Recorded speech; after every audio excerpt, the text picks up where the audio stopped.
Sorry ভাই sorry, আমি ইচ্ছা করে টাকাটা খাই নাই। সমস্যা নাই।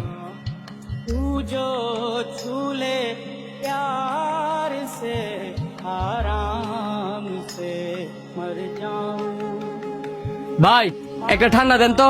দাঁড়ান দিতাছি।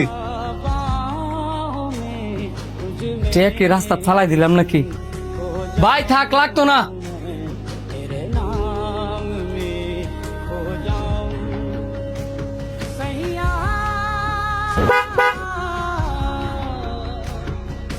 কিরে আর তুইলে তো স্টুকি করে লেলিলে, কি চিন্তা করে করে রাস্তা দাঁড়তেছিলি?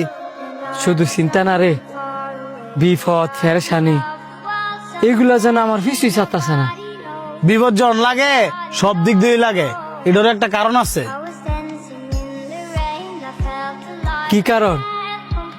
শোন, মানুষ যখন সৃষ্টিকর্তারে ভুলে যায় তখন সৃষ্টিকর্তা তাদেরকে বিভিন্ন ভাবে বিপদে ফেলায়া এটা বুঝাইতে চায় যে সৃষ্টিকর্তা ছাড়া তাদের কোনো উপায় নাই। আর মানুষ যখন সবচেয়ে বেশি বিপদে পড়ে তখনই সৃষ্টিকর্তারে স্মরণ করে।